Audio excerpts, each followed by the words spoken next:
Don't worry about me, I'ma be alright. Got G-O-D all over my life. Don't.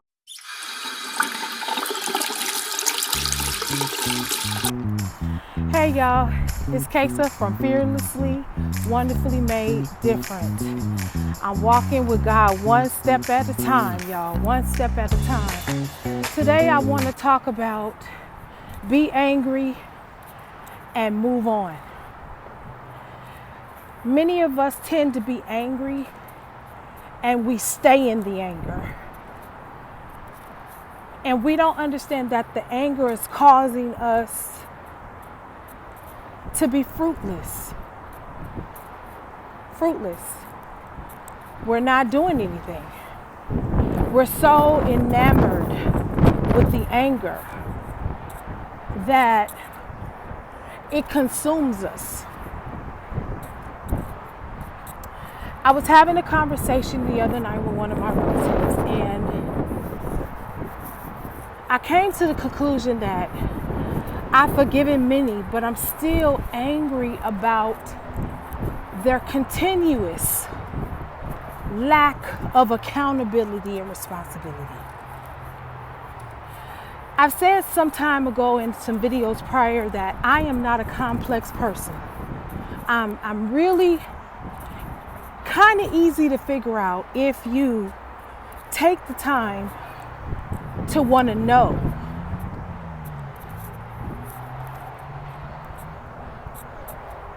I feel like every person needs to be accountable for their own behavior and responsible for it. The greatest apology to me, y'all, is changed actions. Not you saying you're sorry and then go back and do something else different. That's not what I would call a person that is sorry or accountable or responsible. So in having this conversation, I was like, okay, one of the things that makes me angry is that people have so much expectation from you. Oh, you're the bigger person. Oh, you make the peace. And they have so much expectation out of you.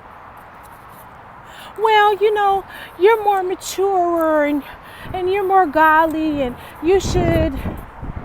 But never once do they say, well, you know what? You got a point. You got a point that the person that is doing what they're doing, they shouldn't have did that. And instead of talking to you about your behavior, they should be talking to them.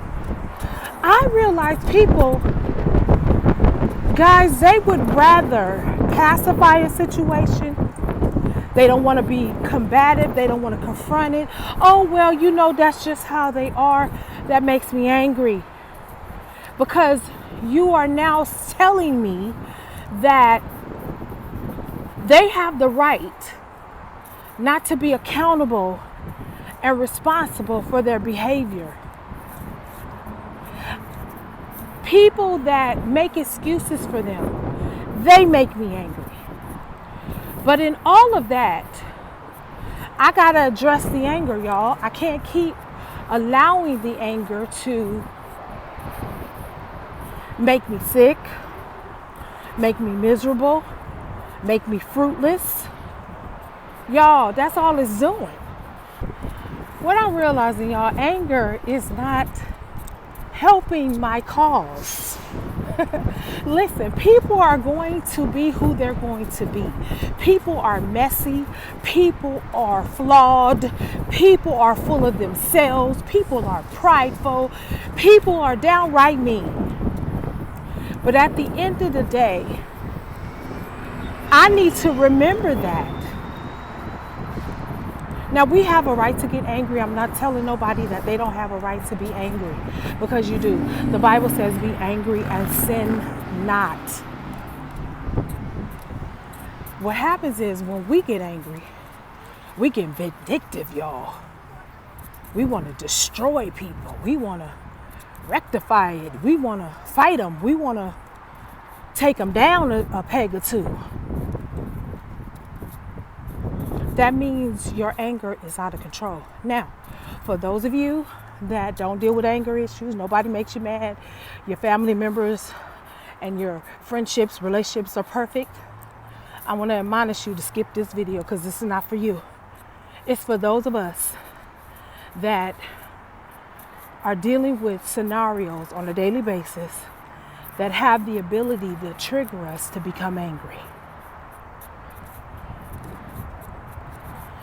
This is what I want to suggest you do. Next time you get angry, go get a dartboard, y'all. Get a dartboard and start throwing the darts. Or go to a place where they have the activity of throwing axes. Or take a nice brisk walk like I'm doing. I'm just walking around the park until the anger dissipates. Those are the things that you can do to counteract the anger. You can also pray. I pray daily. I'm like, Lord, I don't want to be angry. I don't want to be angry. But let me tell you this. Let the anger be a fuel for you to stay away from these type of individuals, or let it be a fuel that says, you know what? I'm not going to give you that type of control over my life. Let that anger fuel you into something productive. You might be angry because you've lost your relative, or you've gone through a divorce, or you're having trouble with your children, or you're having trouble with your marriage or your friendships or whatever that is, or the job is making you angry. You know what I realized? The best thing I could have done was quit my job. All right, guys, sorry. Back for take 2. Somebody called in. And I had to decline the call. But I want to say, let the indignation fuel you to be better. The one thing you can learn from the people that make you angry is you can learn not to be like them. You can learn to look at people in the proper perspective. Like me, I've come to the realization that I don't have a family that really cares for me in that manner.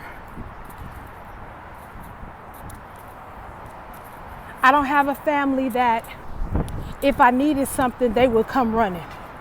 That's not the type of family that I have. Do I deserve that type of family? Yes, I do. But that's not the type of family I have. So rather than getting mad, I come to the terms that those are not my supporters. And nobody's responsible for me but me and God. And granted, y'all, I'm not the type of person that will go and say, hey, can you help me? I'm having a problem. I'm not the type of person that goes and begs and do all those things or create the victimized mentality.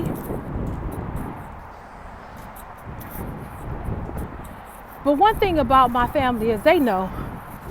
Your family members know whether you're struggling or not. Your friends know whether you're struggling or not.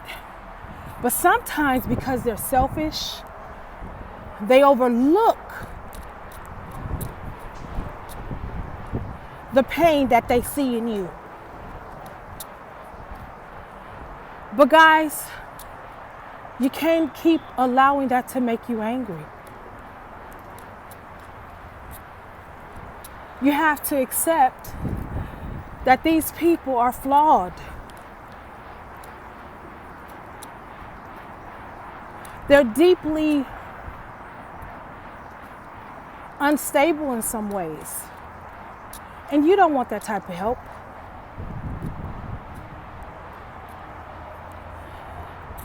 Should we be allowed to ask for help from our family members? Yeah. But y'all, sometimes that don't happen. I had to explain to one of my family members before. I said, here's the thing. You took on an obligation and you made the assumption that your family was supposed to help you with that.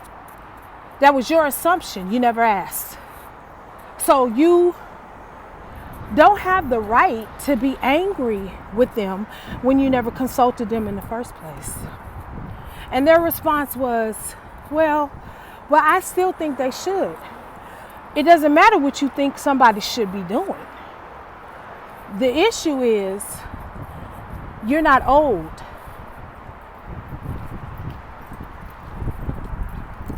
You're not old. Nobody owes you anything. And I think when we essentially understand that people owe us nothing, but they do owe you to love you. The Bible says, owe no man but to love them. But guys, sometimes we can't even expect that because people don't even love themselves. Those of you that are familiar with the Ten Commandments, it says, love thyself as you love, or love your neighbor as you love thyself.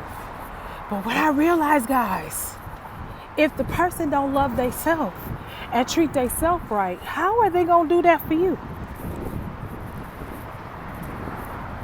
So all I'm saying is check your own anger.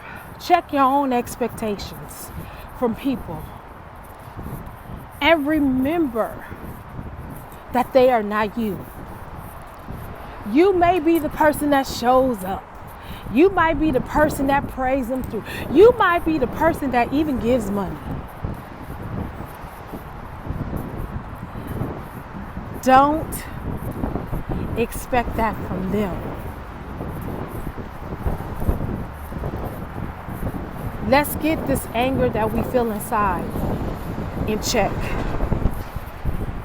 Like I told you a few minutes ago, take a nice brisk walk. The next time you get angry, if you have darts, throw them at the wall. Go play basketball. Go run. Go swim. Go talk to your therapist. But do not allow anger to fester and to ruin your life and make you become like the people you despise. All right, y'all. My name is Kasa. I'm fearlessly, wonderfully made different. And I'm taking my journey with the Lord one day at a time. See you later. Don't worry about me, I'ma be alright. Got G-O-D all over my life.